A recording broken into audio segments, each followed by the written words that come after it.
I'm Joe Catalano with an AM Quincy news update for Monday, April 7th.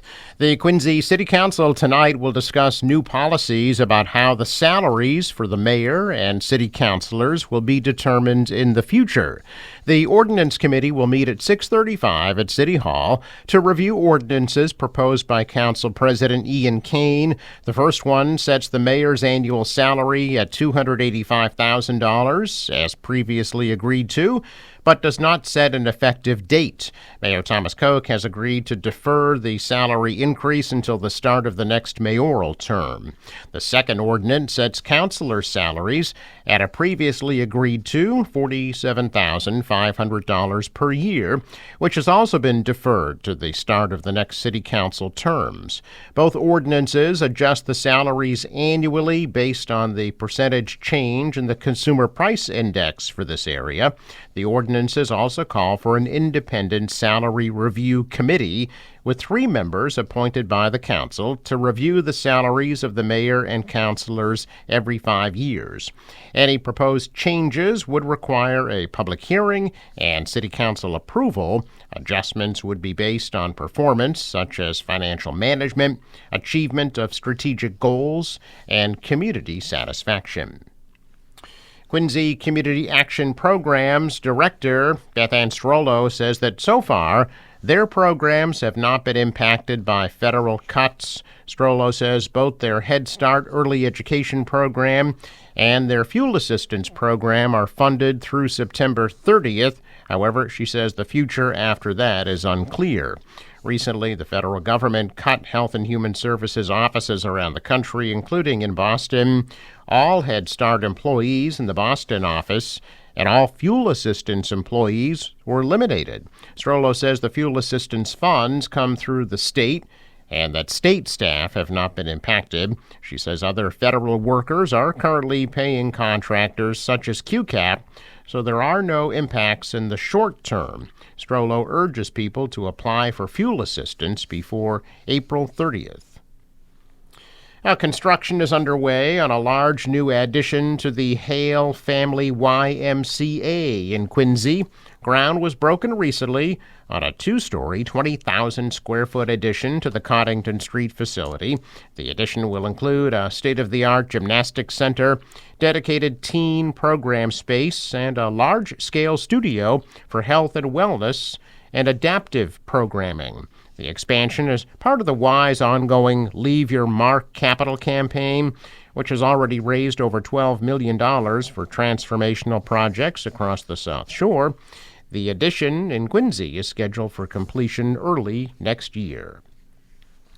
2 people were arrested in connection to a home break-in earlier this month in Malden.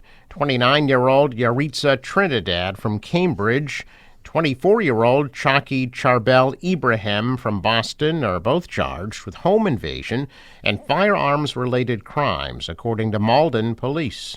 On April 1st, officers responding to a report of a home invasion on Mountain Avenue found the occupant of the home had been attacked by 2 assailants. According to police, the swift actions of Malden's police led to the recovery of a loaded gun and a description of the car involved and a general description of the 2 suspects fleeing the scene.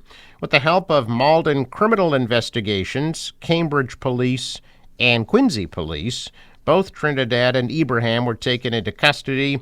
Police say the incident is being investigated as a targeted attack and that there is no threat to the public. Trinidad and Ibrahim will be arraigned at a later date. An elderly Hingham resident fell victim to an email phishing scam, costing her thousands of dollars. According to police, an 88-year-old woman reported the scam yesterday morning. She showed officers an email she received on March 21st titled Federal Trade Commission with a name and a direct phone number for a litigation officer. The email reportedly included tips about fraud prevention and information about the Federal Reserve System, which appeared to be copied from the Reserve's actual website, given the scam email and appearance of legitimacy. The victim called the number in the email and was told by the scammers her daughter was in financial trouble and she could help her by sending money. The scammer reportedly claimed that if the victim sent the money to him, he would transfer it to her daughter's account, bringing it back into good standing. The victim then got a treasurer's check for $15,500 from her local bank and mailed it overnight from a UPS store. The scammers told her to make the check out to a woman and then mail it to an address in Illinois. The check was then cashed the next day. Former Vice President Mike Pence will be presented with the John F. Kennedy Profile and Courage Award in Boston for, quote, putting his life and career on the line during the January 6, 2021 attack on the U.S. Capitol. Pence, President Trump's vice president during his first term in the White House, will receive the award on May 4th. It'll be presented by Caroline Kennedy, the only surviving child of President Kennedy, and her son, Jack Schlossberg, during a ceremony at the John F. Kennedy Presidential Library. In a statement, Kennedy and Schlossberg said Pence will receive the award for his decision to certify Joe Biden's 2020 presidential election victory despite the attacks on the Capitol. Pence released a statement as well, saying he is humbled and honored to receive the award. In the past, Pence said that Trump's words and actions endangered him and his family on January 6th. Pence chose not to endorse Trump during the 2024 election, saying Trump has walked away from conservative principles. The John F. Kennedy Profile and Courage Award was created in 1989 to honor the late president's commitment and contribution to public service. It's named after President Kennedy's 1957 Pulitzer Prize-winning book, Profiles in Courage.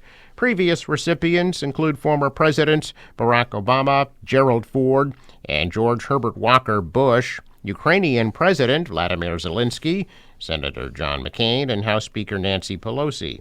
A bipartisan committee of national, political, and community leaders selects the award winner each year.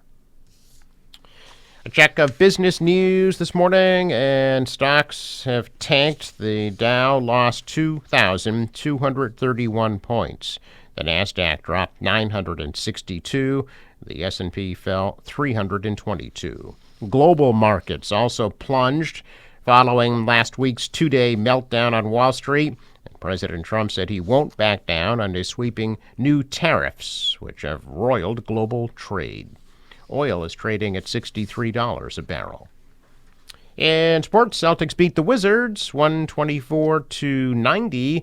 They'll be in New York against the Knicks tomorrow night at 7:30. The Bruins lose to Buffalo 6-3. The Bees are in New Jersey tomorrow night at 7. Red Sox destroy the Cardinals, beating them 18-7. The Red Sox will be hosting Toronto at 6:45 this evening. The National Weather Service forecast for today: rain and showers throughout the day today, and a high only 41 degrees. The rain will linger into this evening, a low of 37. Tomorrow, some morning clouds, and then some afternoon sun, breezy and brisk, high tomorrow 42. Wednesday, mainly sunny, high 47. Mostly cloudy Thursday, but warmer with a high of 54. For the boater, waves 2 to 3 feet, northeast winds 10 to 15 knots, high tide 7:59 a.m. Sunrise 6:15, sets at 7:16. I'm Joe Catalano with an AM Quincy news update for Monday, April 7th.